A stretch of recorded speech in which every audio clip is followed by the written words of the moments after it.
Hello friends, নানান ব্যঞ্জনে তোমাদের সকলকে স্বাগত জানাচ্ছি। আজ আমি এখানে মুগ ডাল দিয়ে লাউ দিয়ে রান্না করব। তো মুগ ডালটাকে ভেজে নিচ্ছি আর লাউটাকে এইভাবে কেটে নিয়েছি। এখন তেলের মধ্যে আমি দুটো শুকনো লঙ্কা ফোড়ন দিলাম আর এখন আদা ফোড়ন দিয়ে দিচ্ছি।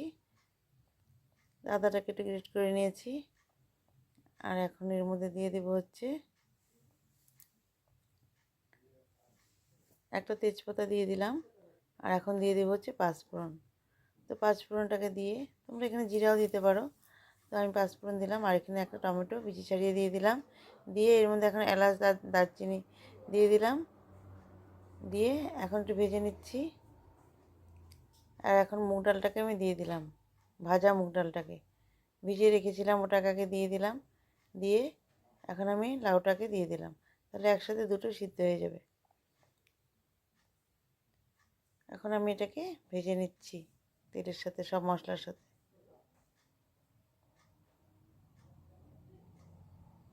এভাবে মিশিয়ে নিয়ে এখন এর মধ্যে দিয়ে দিব লবণ আর হলুদটা দিয়ে দিলাম। লবণ হলুদটাকে দিয়ে আবার একটু মিশিয়ে নিচ্ছি। এভাবে ভালো করে মিশিয়ে নিয়ে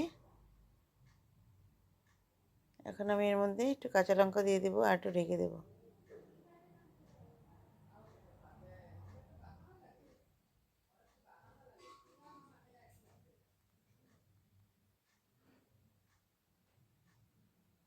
এখন এর মধ্যে একটু জিরে গুঁড়ো দিয়ে দিলাম। জিরে গুঁড়ো দিয়ে আবার মিশিয়ে নিচ্ছি। ঢেকে দিয়েছি। আর এখানে ডালের বড়িটাকে আমি আরেকটা রান্না কড়াইতে একটু ভেজে নিচ্ছি।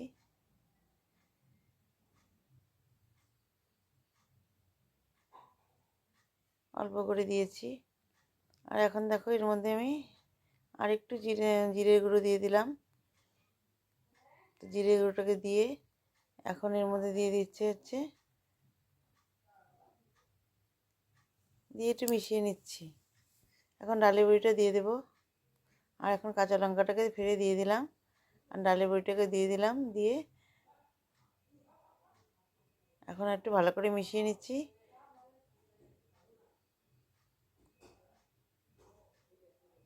তো এখন এইভাবে মিশিয়ে নিয়ে এখন এর মধ্যে একটু চিনি দিয়ে দিলাম, কারণ একটু মিষ্টি না হলে ভালো লাগে না। এখন ধনেপাতা দিয়ে দিলাম।